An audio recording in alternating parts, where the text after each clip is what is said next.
नमस्कार दोस्तों, आज के इस वीडियो में हम बात करने वाले हैं भारतीय मानसून की जो श्रृंखला में चला रहा था, जिसमें पहले मैंने 3 वीडियो बना दिए थे। आज की इस वीडियो में हम बात करेंगे लौटते हुए मानसून के बारे में और शीतकालीन मानसून की क्रियाविधि के बारे में हम जानेंगे कि आखिर शीतकाल में मानसून कैसे आता है और लौटता हुआ मानसून क्या होता है, इसके बारे में हम आपको बताएंगे। तो आइए देखते हैं, पीछे डायग्राम बना हुआ है जिसके जरिए हम आपको समझाने की कोशिश करेंगे। ये भारत का मैप है। भारत के मैप में हम देखेंगे कि आखिर कैसे लौटता हुआ मानसून कैसे होता है और कैसी क्रियाविधि होती है जब शीतकाल में मानसून आता है।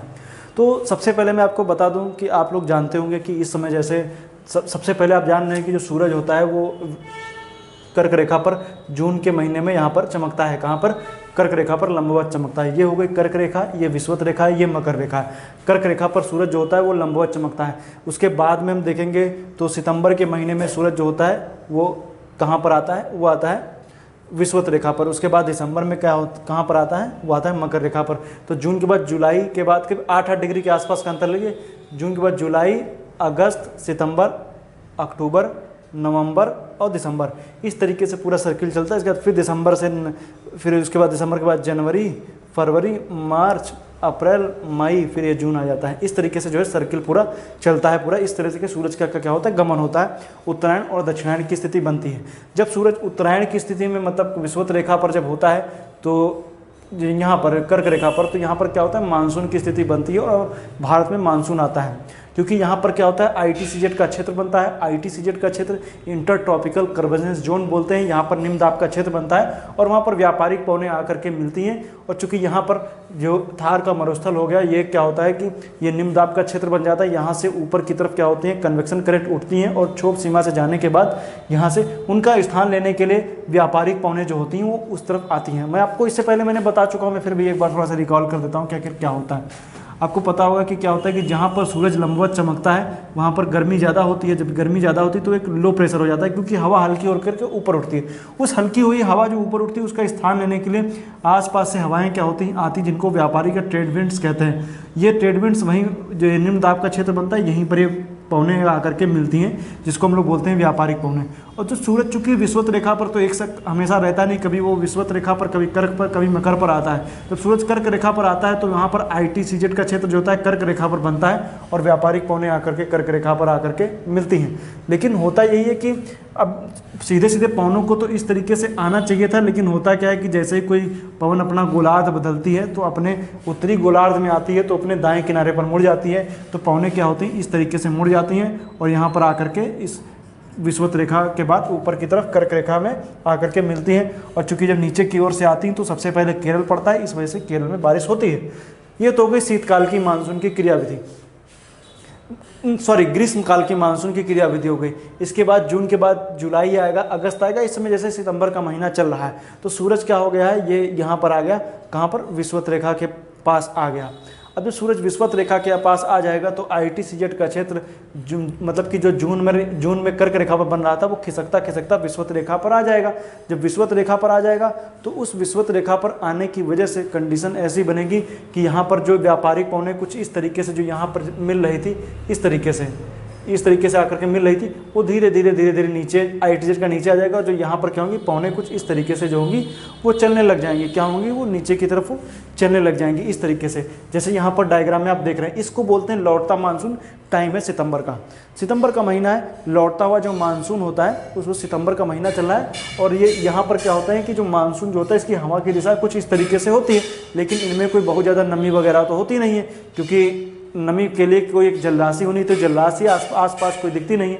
इस वजह से क्या होता है कि यहाँ पर ये जो जलराशि ना होने की वजह से क्या होता है कि जलराशि ना होने की वजह से ये इस क्षेत्र में लौटते मानसून से बहुत कम बारिश होती है। हालांकि ऐसा नहीं कि बिल्कुल बारिश नहीं होती, छिटपुट बारिश जो है वो दर्ज की जाती है। लेकिन जैसे जैसे ये जब उत्तर भारत में जब मानसून लौट रहा होता है तो उसी टाइम पर इस उत्तर पूर्व की तरफ से ये जो मानसून है यहाँ से कुछ हवाएं बंगाल की खाड़ी से नमी लेकर के केरल और केरल का पूर्वी हिस्सा और तमिलनाडु के हिस्से में थोड़ी बहुत बारिश जो है वो करा देती हैं। तो याद रखिएगा, इस क्षेत्र में तमिलनाडु में और आंध्र प्रदेश के कुछ क्षेत्रों में जब लौटते हुए मानसून लौट रहा होता है, तो क्योंकि ये हिस्सा जो होता है ये ऊपर की तरफ उड़ीसा का हिस्सा, तो इस मानसून की क्योंकि व्यापारिक पौने याद रखिएगा इसी तरीके से चल रही है मानसून जो है, तो इससे साथ आ जाता है और यहाँ पर बारिश हो जाती है। लेकिन इसके बाद शुरू होती है, जब शुरू होगी शीतकाल में, फिर जो ITCZ का जाता है सितंबर के बाद अक्टूबर, फिर नवंबर, फिर दिसंबर में महीना आ जाता है। दिसंबर का जब महीना आता है तो ITCZ का जो क्षेत्र होता है वो यहाँ पर बनने लगता है। कहाँ पर? कर्क रेखा के बाद में ये मकर रेखा पर बनने लगता है। तो ITCZ का जब क्षेत्र यहाँ बनता है, लो प्रेशर की बेल्ट यहाँ बनने लगती है। तो होता क्या है कि यहाँ से क्या होता है कि लो प्रेशर की जब बेल्ट यहाँ बनती है तो व्यापारिक पौने जो होती हैं, जो पहले आकर के यहाँ पर आकर के वो अब व्यापारिक पौने कहाँ पर मिलेंगी? यहाँ पर मिलेंगी। कैसे मिलेंगी? तो आइए उसको देखते हैं। क्योंकि होता क्या है कि जब इस तरीके से व्यापारिक पौने आती हैं, व्यापारिक पौने आ करके यहाँ पर मिलती हैं। अब सिचुएशन कुछ ऐसी होती है कि अब जैसे ये हो गई पृथ्वी, यहाँ पर क्या हो गई? यहाँ पर हो गई मकर रेखा। तो अब व्यापारिक पौने जो है वो यहाँ पर ये इस तरीके से आ रही थी, लेकिन अपना गोलार्ध चेंज की। तो चूंकि उत्तरी गोलार्ध में दाएं किनारे पर, दक्षिणी गोलार्ध में बाएं किनारे पर फेरल के नियमानुसार, तो यहाँ पर आकर के ये व्यापारिक पौने जो होती है वो यहाँ पर आकर के मिलती हैं। कहाँ पर मिलती हैं? ये मिलेंगे मकर रेखा पर। तो मकर रेखा बनेगी, ITCZ का क्षेत्र यहाँ बनेगा। तो ITCZ का जब क्षेत्र यहाँ से बनेगा तो बारिश यहाँ पर होती है, तो ऑस्ट्रेलिया के आसपास बारिश होती है। अब इसमें होता क्या है कि सतह पर तो जो मैंने बताया कि व्यापारिक पौने सतह पर इस तरीके से चलती हैं, लेकिन यहाँ से उठती हैं कन्वेक्शनल करंट। कहाँ पर? इस क्षेत्र से। यहाँ से जब कन्वेक्शनल करंट ऊपर उठती हैं, ऊपर उठने के बाद में, चूंकि ये पूरी लाइन आप लीजिएगा, कन्वेक्शनल करंट यहाँ से उठने के बाद में यहाँ से ऊपर की तरफ देखिए, यहाँ से उठती हैं, हवा में उठने के बाद में सीधे की सीधे यहाँ पर क्या होती हैं? चूंकि अब इस टाइम पर क्या हो गया है कि अब इस टाइम पर जहाँ ये लो प्रेशर का बेल्ट बन जाती है उत्तर भारत में हिस्से में, चूंकि ठंडी पड़ रही है, ये हिस्सा लो प्रेशर की बेल्ट बन जाता है, और ये वाला हाई प्रेशर की, और ये वाला हिस्सा जो होता है वो लो प्रेशर का बन जाता है। तो यहाँ से व्यापारिक पौने ऊपर की ओर उठती हैं और यहाँ पर आ करके उतरती हैं, और यहाँ पे उतरने के बाद में यहाँ की पौनों को और जोर लगाती हैं। इस वजह से क्या होता है? एक सर्किल बनने लग जाता है। अब इस सर्किल को मैं आपको बता दूं कि होता क्या है कि जब गर्मी का महीना शुरू होता है, गर्मी में जब हम लोगों के गर्मी पड़ रही होती है तो पौनों की डायरेक्शन कुछ इस तरीके से होती है। आप मान लीजिए इस तरीके से, ये हो गई सतह, ये हो गई वायु, मतलब ऊपर की सतह, ऊपर के। तो यहाँ पर सतह से जो पौने होती हैं वो इस तरीके से चलती हैं। मतलब कि जब जून का महीना था तब पौने नीचे वाली जो सतह की पौने, व्यापारिक पौने इस तरीके से चलती हैं। ऊपर की तरफ जिनको हम लोग पूर्वी जेट कहते हैं, वो कुछ इस तरीके से यहाँ से उठ करके आ करके हिंद महासागर में आती हैं और आ करके नीचे। मतलब कि जब जून का महीना था तब सतह पर पौनों की दिशा कहाँ से थी? दक्षिण पश्चिम से उत्तर पूर्व की तरफ थी, और ऊपर की तरफ जो हवा में पौने चल रही थी, जो हवा में उनकी जो दिशा थी वो उत्तर पूर्व से दक्षिण पश्चिम की ओर थी। इस तरीके से पौने चल रही थी, इस तरीके से सतह पर इस तरीके से और हवा में इस तरीके से। लेकिन इसके बाद जब दिसंबर का महीना आया तो पौनों की दिशा बदल जाएगी। जो पौनों की दिशा जो बदलेगी तो सतह पर जो है वो इस तरीके से चलेंगी, सतह पर यहाँ नीचे की तरफ सतह पर आएंगी और ऊपर की तरफ जो होगा वो यहाँ से आएंगी। मतलब कि उनकी जो डायरेक्शन जो मैंने बताया इस तरीके से थी, ये बदल जाएगी। जो सतह की पौने इस तरफ चलने लगेंगी और वायु जो हवा में चल रही थी वो इस तरफ चलने, वो इस तरीके से कुछ सर्किल बनेगा, इस तरीके से, इस तरीके से। और बाकी जो गर्मी में बन रहा था वो कैसे था? इस तरीके से था। मतलब कि जो इस तरीके से बन रहा था। ठीक, हवा उल्टी हो जाती। तो यहाँ पर आ करके पौने यहाँ पर आकर के पौने यहाँ पर आती हैं, इस वजह से नीचे की तरफ और प्रेशर पड़ता है, इससे बारिश होती है। लेकिन जो ये दक्षिण पश्चिम मानसून के बाद जो हम देख रहे हैं उत्तर पूर्व की जो शाखा आ रही है, इस वजह से क्या होता है कि ये अपने साथ बंगाल की खाड़ी से नमी लेकर के आती है, और वो जब नमी लेकर के आती है तो उसकी वजह से क्या होता है कि तमिलनाडु के क्षेत्र में बारिश हमें देखने को मिलती है। क्यों मिलती है? क्योंकि यहाँ पर पौने इस तरीके से यहाँ पर आती है, यहाँ पर आकर के ये मिलती हैं। ये इस तमिलनाडु के पूर्वी घाट के क्षेत्र से आकर के टकरा करके बारिश यहाँ पर करा देती हैं। लेकिन अगर जो पश्चिमी घाट नहीं होता तो यहाँ पर बारिश नहीं होती। क्यों? क्योंकि जो ये वाली शाखा उत्तर पूर्व की तरफ जो मानसून आ रहा है, ये इससे टकरा करके यहाँ पर इसके तटीय क्षेत्रों में बारिश कराता है। इसलिए आप हमेशा पेपर में पढ़ते होंगे दिसंबर के महीने में जो है तमिलनाडु में बारिश आती है, क्योंकि तमिलनाडु का जो क्षेत्र है वो जो ग्रीष्म काल की मानसून आता है उससे अछूता रहता है। यहाँ पर बारिश हमेशा ठंडी में होती है। ये याद रखिएगा यहाँ पे तमिलनाडु पे, क्योंकि यहाँ से टकरा करके बारिश वगैरह हो जाती है। अब ये तो हो गई कि मैंने शीतकाल की क्रियाविधि बताई, इस तरीके से प्रोसेस होता है यहाँ पर। लेकिन भारत में जो होता है यहाँ पर भी बारिश हो रही होती है। शीतकाल में आप देखते होंगे पत्थर उत्थर ओले ओले पड़ जाते हैं, ऐसी कंडीशन बन जाती है। तो आखिर ऐसा कैसे होता है, तो इसकी हम बात करेंगे। आपको पता है कि यहाँ पर करीब इस जगह पर करीब मानकर चलिए, यहाँ पर करीब क्या होगा, भूमध्य सागर, थोड़ा दूर और मान लीजिएगा भूमध्य सागर है। आपको पता होगा कि यहाँ पर चलती है जेट, जब इसको हम लोग पढ़ते हैं जेट पौने, जो यहाँ से चल रही थी इस तरीके से। आपको पता था कि जब मैंने बताया था पिछली वीडियो मैंने बताया था कि जब यहाँ पर ITCZ का क्षेत्र जब यहाँ पर आता है तो जो जेट चल रही थी, पछुआ जेट, मतलब जो ये वाली जेट जो चल रही थी, जेट पौने जो चल रही थी, ये क्या होती हैं, ये ऊपर की तरफ शिफ्ट हो जाती है। मतलब कि जब एयर प्रेशर बेल्ट जब होती है, जब ITCZ का क्षेत्र जब ऊपर खिसक गया तो एयर प्रेशर की बेल्ट भी जो होती है वो ऊपर की ओर खिसक जाती है। क्या होती है?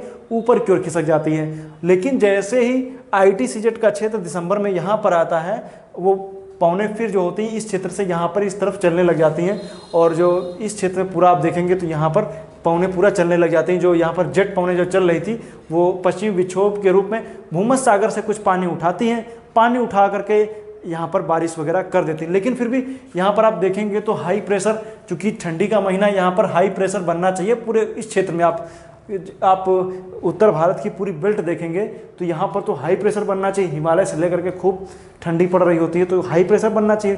तो हाई प्रेशर बनता तो है, लेकिन तुलनात्मक रूप से नहीं बनता है। तो तुलनात्मक रूप से कैसे नहीं बनता वो मैं आपको बताता हूँ। भूमध्य सागर से पौने अपने साथ नमी लेकर के आ रही हैं। यहाँ पर आप देखेंगे तो पड़ेगा जम्मू कश्मीर का एरिया, आगे चल करके तिब्बत का पठार वगैरह पड़ता है। चूँकि एयर प्रेशर बेल्ट खिसक गई है, अब यहाँ पर जो ये वाली एयर प्रेशर बेल्ट है खिसक करके जम्मू कश्मीर से होते हुए चलती है।